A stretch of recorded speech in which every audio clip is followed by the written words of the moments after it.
Dance of the Frozen Sun. It is the first in the Frozen Sun saga, which is a trilogy. The second one, Kingdom of Ice and Bone, comes out in September, so keep a lookout for that. So what we're going to be talking about today, open it up, is building realistic fantasy worlds. So this is titled From Hogwarts to Westeros because I wanted to give you some examples as I go through. So I picked two of the most famous fantasy examples just to try and help you have a foundation for some of the strategies I'm going to be talking about here. So first of all, we have to talk about what fantasy is. There is contemporary fantasy, and that means it's grounded in the real world. So most famous example, Harry Potter. So Harry Potter is based in our real world, sort of, in that London exists. We see it. It's in modern times. But there's also this secret world of witches that and wizards that we see sort of alongside it. Same thing with Twilight. It's our world, but with vampires. City of Bones. There are I think angels, definitely demons, and demon hunters and things like that. A Curse So Dark and Lonely is we see Washington, D.C., but then we also see this sort of parallel universe with monsters and witchcraft. So that's contemporary fantasy. It means our world, but with magical elements or with another world existing alongside it with magical elements. Then we have epic or high fantasy, and that's things like Lord of the Rings and Game of Thrones, where it is not our world at all. It is different names of places and people. Nothing is exactly the same. And so I've got some more famous examples of that on here. Six of Crows is another one, the Throne of Glass series. So it doesn't matter which kind of fantasy you're writing. The strategies I'm going to be talking about work for both types. But before you get started writing, it is a good idea to figure out, do you want to write contemporary fantasy or do you want to write high fantasy? So, world building practices. You want to start with the real world. Even if you're going to be writing epic fantasy, high fantasy things that don't take place in our world, you can't start from nothing. Maybe in sci-fi they can do things like that, but people want to feel grounded in something when they read fantasy, and so starting with our world and then changing it is a really good way to do that. And so looking at our geography, at our history, putting your own spin on it is a great way to do that. I'm going to talk about examples that should help you brainstorm how to do that. Details matter. So I'll talk about this more towards the end, where I'll give you a writing exercise you can do if you want. And then finally, you have to believe in your world. So that's something, again, we'll talk about a little bit later. So starting with real world geography. And I've got some examples here. I've got a map of if Westeros were Europe, that you can see how some of the different places that take place in the Game of Thrones, or that we see in the Game of Thrones world, resemble some real countries in our world as far as culture and landscape and climate and things like that. And so you can see things like the Iron Islands is kind of like Norway. It's cold and rainy. It's stormy there. Dorne is like Spain. It's got dry desert areas. King's Landing is like London, and George R. R. Martin has confirmed that he based it on London, just in the sort of feel that it has. As you get up towards the wall, it's very cold there. It's kind of like Scotland or Iceland or Greenland. So you can see in the world building how little things are taken from our world and kind of used to create a more realistic fantasy world. Same thing with Leigh Bardugo's series that she has, Shadow and Bone, where most things take place in Ravka, which is clearly based on Russia. There's also Fjorda, which is based on like Sweden or Norway. And then Shuhan is obviously based on China. So she gave them different names. She tweaks the mythology and the culture. But if you're reading that series, it's clear what those countries and cultures are based on. So just using that as the groundwork and then kind of giving it your own twist is a great thing to do. History. Real world history plays a big role in a lot of fantasy books. So, here we have some specific examples that are from Game of Thrones.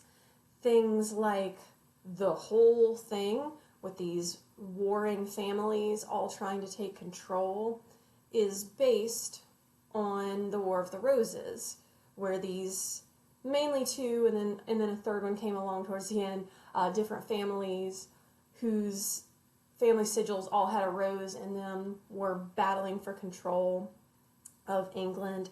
And so the whole thing is kind of reminiscent of that. And then other specific things, there's the Wall, which is a big feature in that book and is based loosely on Hadrian's Wall in England. The Red Wedding, which is one of the biggest events in the book, is based on two different real-life events that actually happened, where people who thought they had been welcomed somewhere were later slaughtered. Characters. So Joffrey, who is sort of the big villain in the earlier books, you can see the resemblance between him and some of the leaders, the crazier leaders in our history, like Nero or Caligula, who were very cruel and a little bit power mad. And then some of the battles, some of the war strategies, military strategies that we see reflected in the show, it's from the book and also from the show, comes from actual history, actual battles. So the Battle of the Bastards, another just epic event that happens in Game of Thrones, was based on a real battle, the Battle of Cannae, where the Carthage army beat the much larger Roman army by circling their enemies. They formed a circle and sort of locked them in so that they couldn't do anything, and they were crushing each other. Real military strategy reflected in this fantasy world, and it makes it so much richer, and it makes it feel so much more real. Supernatural elements can symbolize historical people, events, or politics. So sticking with Game of Thrones, the dragons. The dragons are meant to represent things like nuclear warfare, something that is game-changing. So, again, a lot of people wouldn't think, oh, dragons for nuclear weapons, but there it is. The others and the White Walkers that we see in Game of Thrones are actually sort of representative of climate change. So we see them bringing winter, bringing the cold, bringing death with them. And in both of these cases, George R. R. Martin has confirmed that yes, those supernatural elements in his books are meant to symbolize things, threats in our real world, so that you can do that. There's a couple of books that have been written that are really cool. One about Star Wars and one about Game of Thrones that talk about how you can see modern military conflict portrayed in these sci-fi and fantasy worlds. So if you want to learn more about these types of things, those are some great books to check out.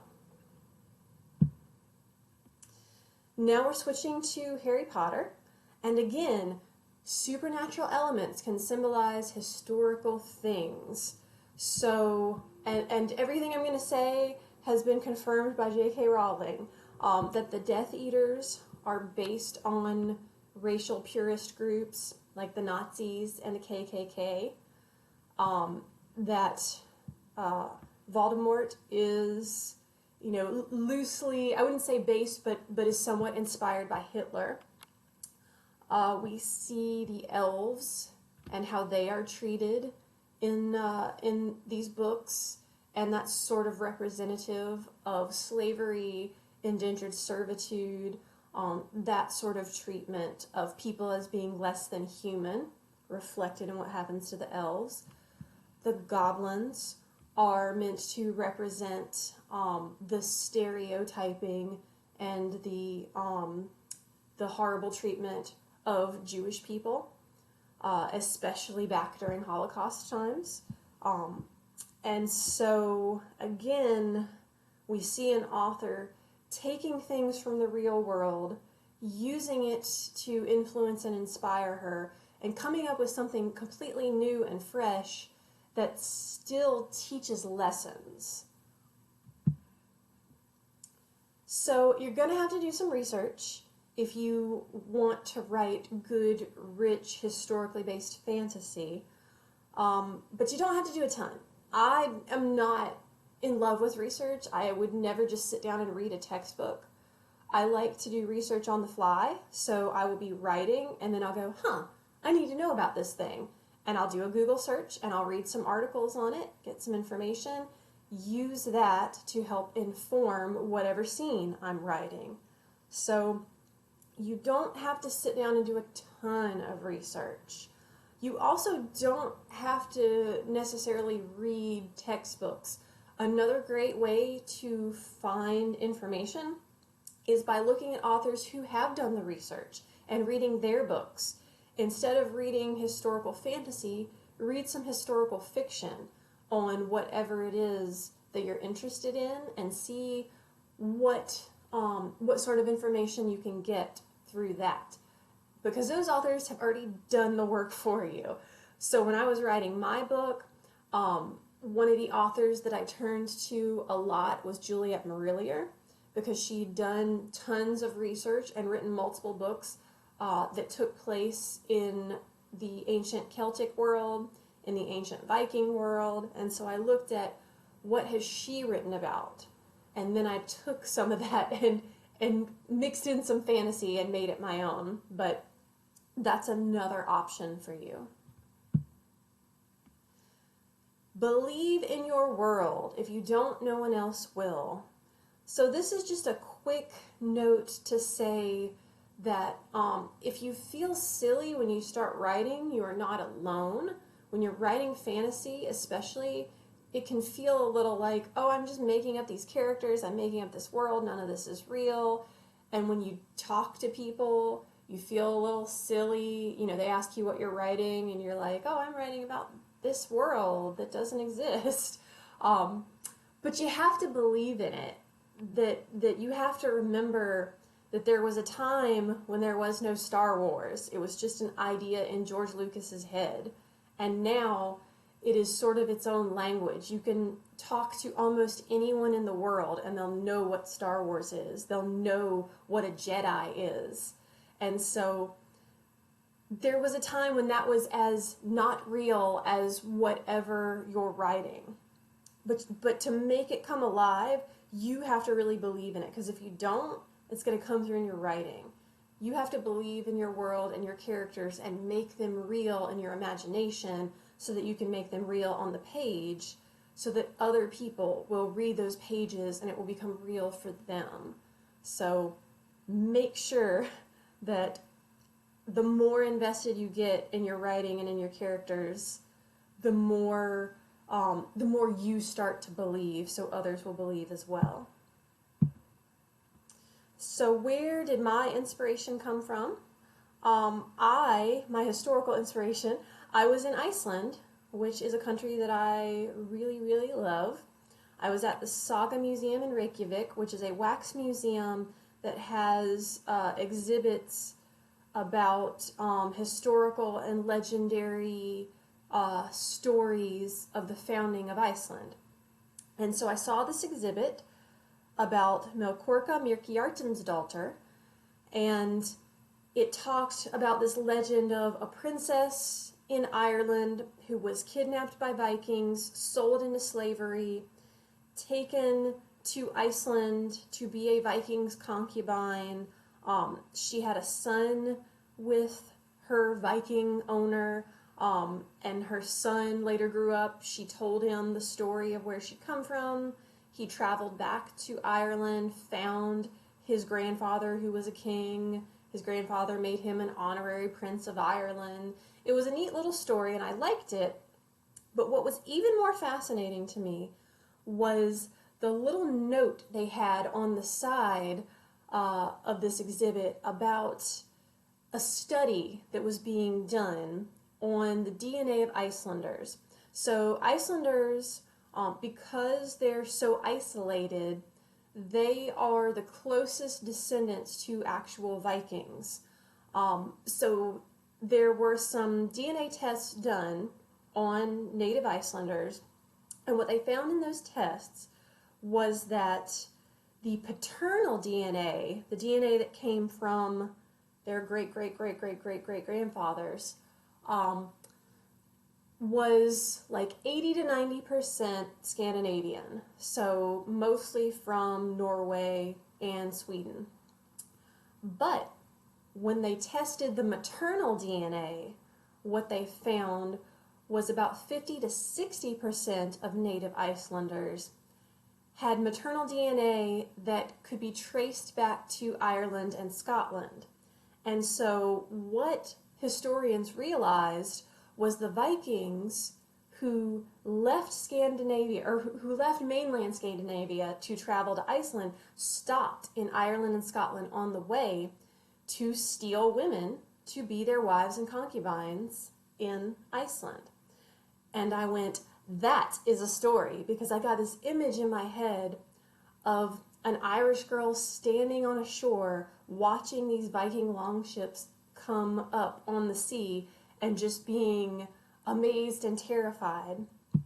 And that became the cover of my book. So how I took history and turned it into fantasy was I was really interested in Viking culture. So I did some research on that, events happening around 900 AD. But because I wanted to write historical fantasy, not historical fiction, I changed things up a little bit. So it's not Ireland, it's Glasnith. And actually, this country that I call Glasnith, which is where most of the book takes place, is kind of a combination of Ireland, Scotland, and Wales as far as the culture and the names and the mythology. I based it on the ancient clan systems of Ireland. We also have characters who are from a country called Iceneld, which is based mostly on Iceland.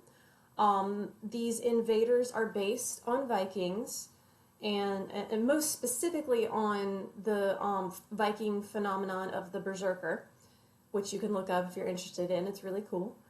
And instead of calling them Vikings, I call them Dragonmen.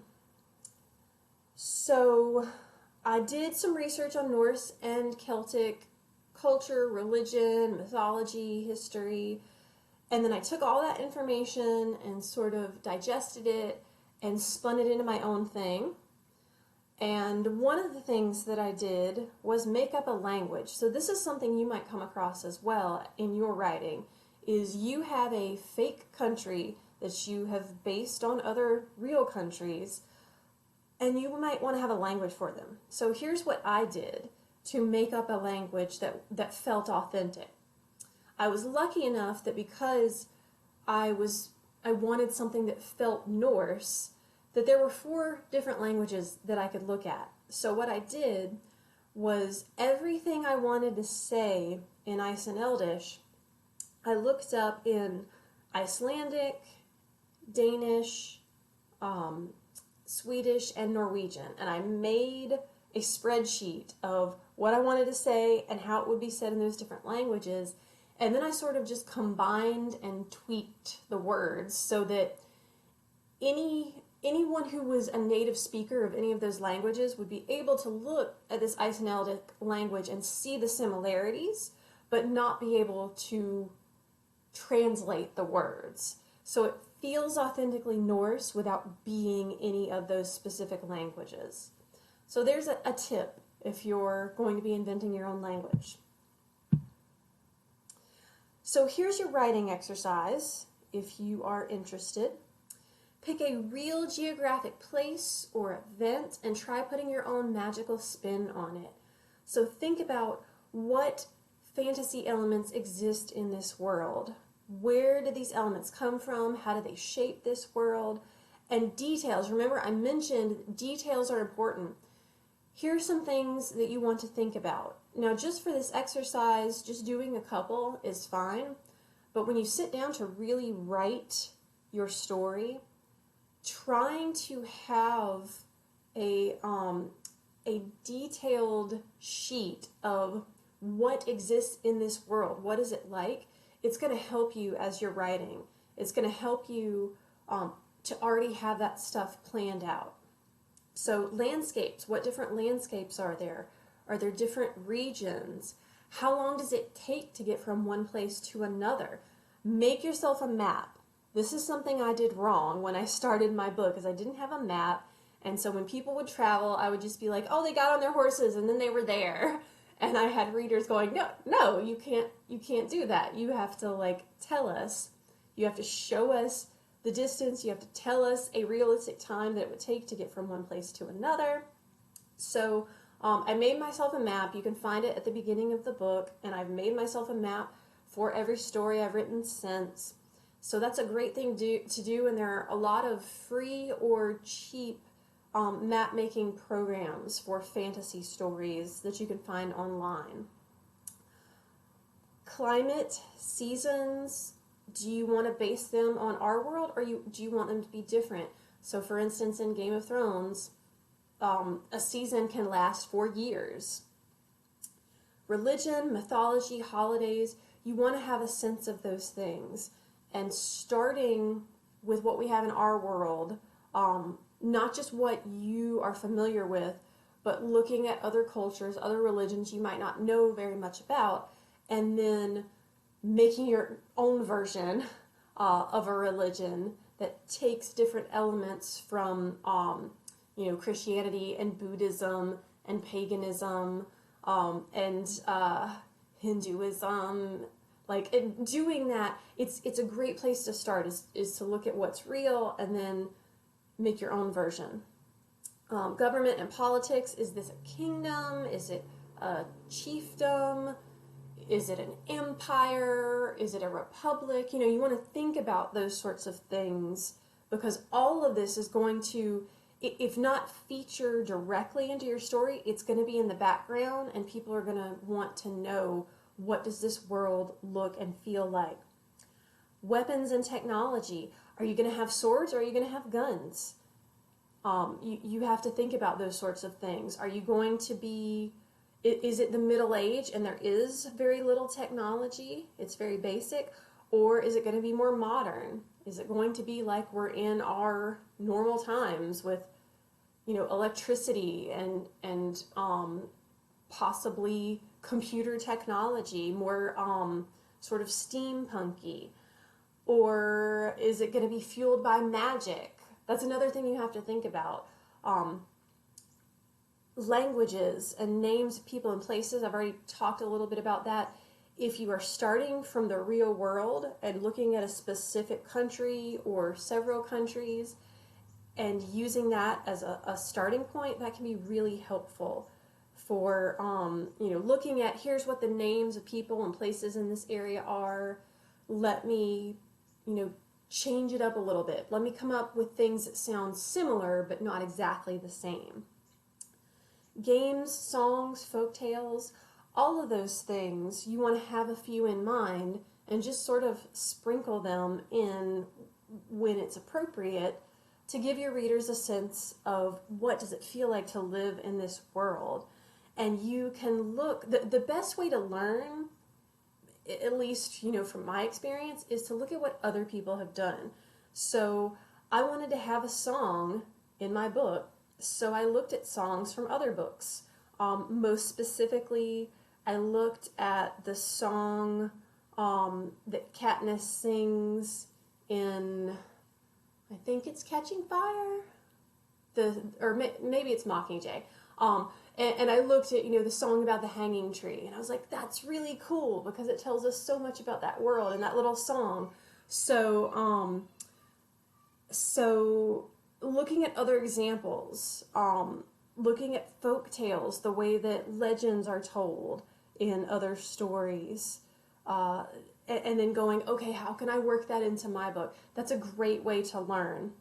Diversity. So this is the final thing you want to think about. Again, does it look like our world as far as race, gender, sexuality, disabilities, or does it look totally different? Are there racial and sexism issues, or are you going to have a utopia where those things don't exist? All of it needs to be thought about, and I will caution you that fantasy is trying really hard to be more diverse. It has, for a long time, been very white and very male as far as the worlds that we see, but in the past decade or so, we've seen more demand for diverse fantasy, and we've seen it happening. So again, look at how other authors are doing it. There are a lot of fantasy books out there now, especially in young adult, that are coming from authors who themselves are from marginalized communities, or are depicting cultures that are marginalized communities that have been neglected in the past as far as being included in stories, and specifically fantasy stories. So don't just think about Europe. Europe is kind of overdone in fantasy, so broaden your horizons as far as what real world countries and cultures you might want to model your fantasy worlds after. Alright, so that is the end of my presentation, and I hope you enjoyed it. I'm going to include a separate, there I am. I'm going to include a separate video with Q&A stuff, so if you're interested in that, check that out as well. And thank you for watching. Hi, I'm Jill Criswell. I am the author of Beasts of the Frozen Sun. And today, to go along with my presentation that I did from Westeros to Hogwarts, from Hogwarts to Westeros, I'm also going to be doing a Q&A session virtually. So some of you sent in questions that you had for me to answer. I'm going to answer those as quickly as I can, but trying to also give you guys some advice in your own writing, because that was one of the most common types of questions that I got. So let me open up.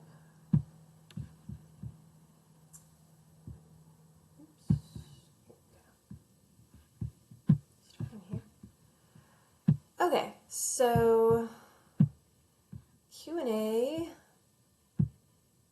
So first question, what's your Harry Potter house?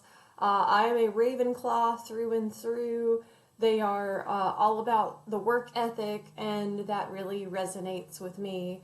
So when I took my quiz, I got like 95% Ravenclaw. So that's my Harry Potter house. When will we get the sequel to Beasts of the Frozen Sun? It comes out in just a few months, September 22nd. That's when that will be available. So be on the lookout for that if you're interested. What was the inspiration for Beasts of the Frozen Sun?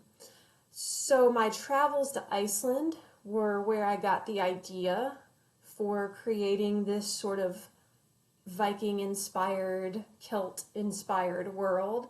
And specifically going to the Saga Museum and seeing this exhibit about Melkorka Myrkjartan's daughter. So I talk more about that in the other presentation if you want more on that, but really where lots of my inspiration comes for writing is the traveling that I've done. The hardest scene or chapter to write in Beasts of the Frozen Sun, this is not a very interesting answer, but I hate traveling scenes. I hate it when my characters have to leave a place and then it's going to take them several days until they get to where they're going, and I have to write all these, we're traveling, we're on our horses, we're looking at landscapes, and I'm like struggling to make it interesting. I really want to just have my characters be there. So that was a thing that I struggled with in the book, was coming up with, okay, if they're traveling, what kind of interesting things can they see? What kind of things can they be thinking about? Can I throw in some action? And so hopefully those scenes wound up being more interesting in the book than they were for me as I struggled to write them. What's your favorite fantasy world? So there are a lot, and it depends on if you mean what was my favorite to read or what world would I most want to live in. I decided to just go with Westeros because who doesn't want to ride dragons? So I went with Game of Thrones because it's the most commonly known, but really The Last Namsara or Fireborn or anything like that where people get to ride dragons, that's a world I would want to live in. What's the last book you read that really impressed you with its world building? Again, so many that I could talk about, but two of my favorites that I always go back to as I'm writing my own books are Rebel of the Sands and An Ember in the Ashes, just because the stories are so good and the worlds are so good and feel so unique. And I'm going to come back to these books as I start talking about writing advice in some of the later questions. When planning a story, what comes first? The plot, the characters, or the world? Any and all of them. It just depends on who you are and where you get your inspiration from. For me, the idea for a new book almost always starts with an image. So for Beasts of the Frozen Sun, I had this image of a Celtic girl standing on a shore in Ireland, watching these Viking ships come ashore and just being terrified and awed. And so that image grew into a story, and that image actually became the cover of the book. So that's where it started, and from there, the world building and the other characters and the plot sort of unfolded as I thought and thought more about it. But again, any of them, it just really depends on what inspires you. How detailed should the history of the setting be for a fantasy novel? What kinds of things should be determined about the world building before writing versus thinking of them as you're writing? So again, you can go back to my Hogwarts to Westeros presentation to get some more ideas about this, about details you can put in. But you want to have some history, you want to have some mythology and religion and government things in your fantasy novel, because those are the kinds of things that will help make it unique and will help make it feel like a fully developed world rather than just a book that is all plot. So, how much of it should you know before writing versus as you're writing? Again, it depends on your writing style. I like to have a pretty good idea of what the world is going to be as I start writing. But things will change, and you'll come up with a lot more stuff as you're writing, and you really get to know the world.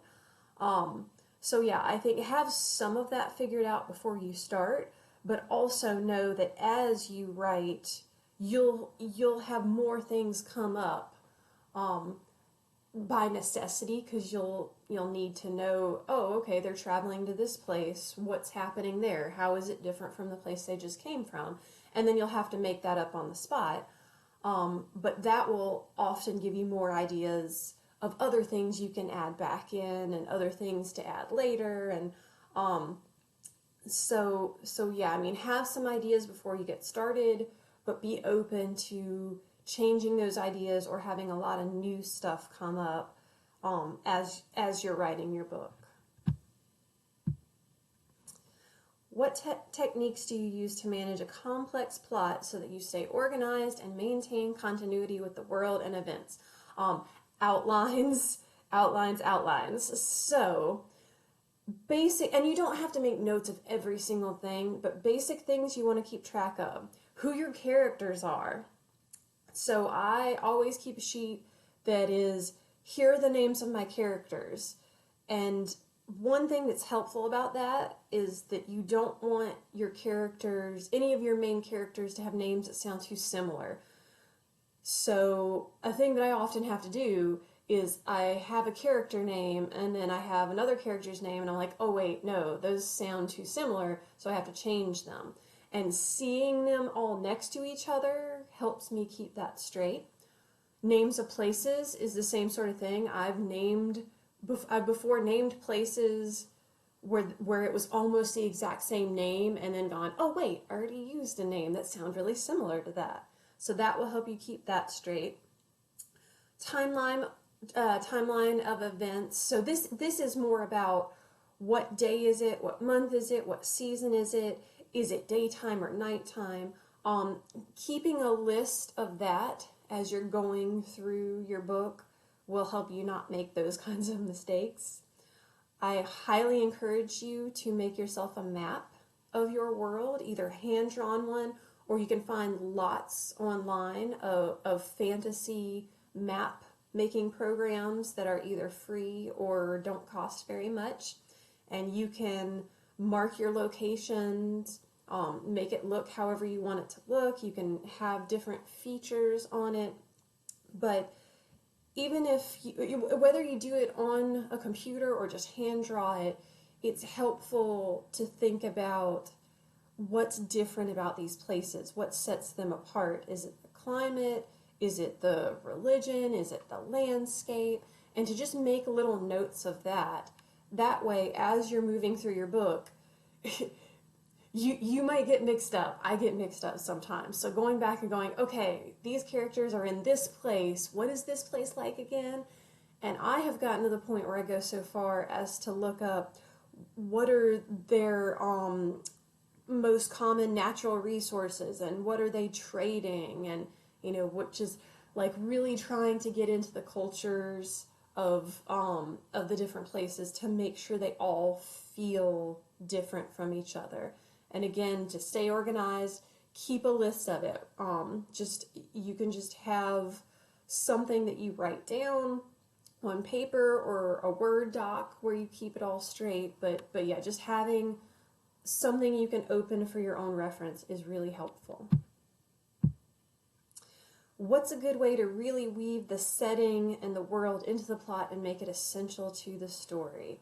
So this is really important, and there's no magic way to do it. I would say, number one, read other books and see how they do it. but going back to that outline, keeping your details in your head and seeing, can I describe the landscape? Can I describe the mythology here? Can I have the characters talking about it? Maybe there's a storyteller who is going to talk about it. Maybe there's a song people are singing, or a game they're playing, or artwork is another thing. I like to have architecture and paintings and statues that sort of reflect the history and the religion of the cultures that I'm including in my books. Those are all little ways to add those things in there. And so in Beast of the Frozen Sun, I've got a song, I've got scenes of the main character telling the story of her people to a foreign character. There are places where people are just having conversations where they talk about, what do you think about this thing? Do you believe these stories? And you'll find little ways that you can do that. And so those two books I mentioned before, where I like the world building so much, do it beautifully. And so these are great books to study, or again, any books that you love that are in the fantasy genre. Look at how they do this. So for me, when I read a book, I kind of read it on two different levels. I read it for enjoyment, but I'm also on the lookout for things like this. And especially if I'm reading a book for the second time, I am looking for how they do this sort of thing. And I buy my own copies of the books I love the most, and I mark pages and I go back to them when I need to, and I look at, oh, how did they do this? Oh, that's great. I'm going to try and do something like that. So that's a thing that I highly recommend that can help you in your own writing as you're trying to find inspiration. Do you just use your imagination when picturing your fantasy world, or do you use references like photos of places around the world? So I am lucky enough to have done lots and lots of traveling in my years. So I often seek inspiration from places that I've actually been to, and I can go back and look at my photographs of me in those places. So just to give you an example, there's a place in Beast of the Frozen Sun called the Northern Bluffs that I based on the cliffs of Moher in Ireland. The village, the main village where most of the events take place in the book, is called Stony Harbor, and that was based partially on a town in Scotland called Uig, which has these stones everywhere and is, very windy, and the ocean there is gray and rough, and so I was inspired by those places to that helped me create the world in my book. I do, though, also go back and look at pictures that other people have taken, because I'm not a photographer and I haven't explored every inch of every place that I'm writing about. And so, yeah, Google Images is pretty amazing, and you can find pictures of just about any place that exists. So that's another thing I make a lot of use of as I'm seeking inspiration. So, yeah, using pictures that you find online, using photo blogs, that's another thing that can be helpful. In the sequel to Beasts of the Frozen Sun, there is a long journey that takes place through Iceneld, which is based on Iceland, and I found a photo blog that someone had posted on a website because they had hiked across the center of Iceland, and that was extremely helpful to me, that they were describing it and showing pictures of it. And so I used that. Even though I've been to Iceland, I haven't been to every place there, and that was really helpful for reference. So make use of what you can find on the internet to help you find inspirations for the worlds you're building. How do you get over writer's block? So I love to read for inspiration, and if I don't have a book that I'm reading at the moment that I am really in love with, I'll go back to books that I love and read them again for the second, third, fourth time to try and get some inspiration and that will help me move forward in my own book. Write when you're at your most alert. So whether that's early in the morning or late at night or in the middle of the afternoon, if you can do it, if you can get away from school and work and whatever you have going on, that's the best time to write, because you're going to be at your most mentally agile in that moment, and that matters. Don't try and write in the morning if you're not a morning person.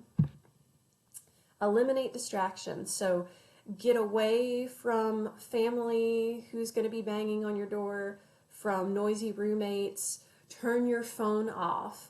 People get shocked when I say this, but you have to do it. If you want to be able to write and get in the zone and not be pulled out of it, which is a thing that can cause writer's block, you have to get away from everything that distracts you. Find the right music. This is really important for me. If I am listening to music that does not have the right tone for what I'm writing, I have a really hard time getting through the scenes. So a thing that I do a lot is make my own playlists on Spotify and Apple Music, so that when I'm ready to write, I can just sit down and hit play, and I know I've already got a playlist of a bunch of songs that are going to put me in the mood to write what I'm trying to write. And then brainstorm. Think about it. Give yourself some time. Sleep on it. Go for a walk and think about it. Talk it out with a friend if you can, especially someone who is an avid reader or even a fellow writer. And all of those things can help you work through any problems, any obstacles that might keep you from pushing through. And then finally, I often struggle to make a story more than simply a protagonist going on a hard journey to stop an antagonist and learning a lesson along the way. What additional elements do you think are a good way to spice up a plot to keep it more interesting for the writer and readers? So again, go back to my Hogwarts to Westeros presentation. I've got a writing exercise of here's some details that you should know. I talk about how you can use history to help you make your fantasy worlds more interesting, more grounded. Pay attention to the plots of other books you love. I've said this before, but I'll say it again and again and again. See what they've done. And you're not going to copy, but you want to take what other people have done and see, how can I do it in my own way? How can I put my own spin on it? And then do the unexpected. So the going on a journey is a common thing that we see in books, but it doesn't have to be done in exactly the same way. So maybe your characters start on a journey and something happens and they never make it to where they were going. Or they get to where they were going and it's not what they thought it was going to be.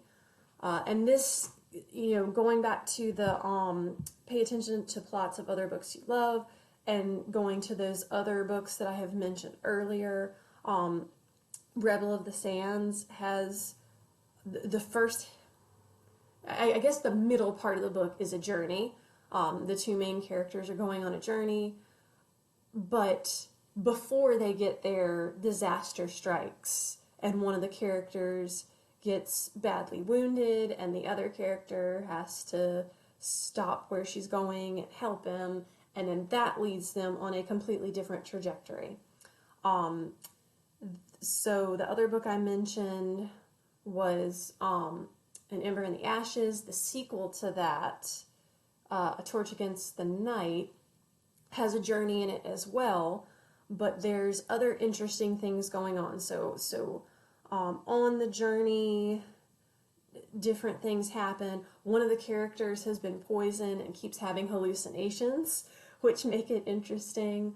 The two characters wind up splitting up at one point, and so we get a split of those storylines. There's a third character who is not on that journey, who is somewhere else doing other things, and we get some of her chapters as well to kind of give us a break from the journeying.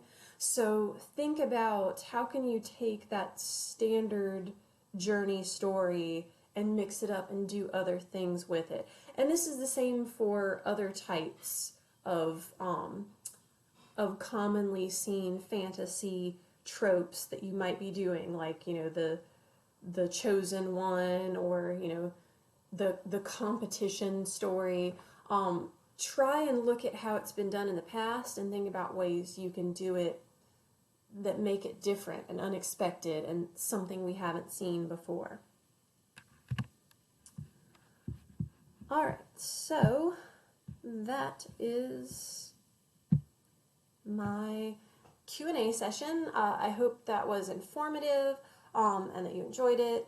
You can always go to my website, jillcriswell.com, and you can send me an email through that. It's got a little contact tab if you have other questions. And I guess that's it. So thank you to Spartanburg County Libraries for facilitating all this.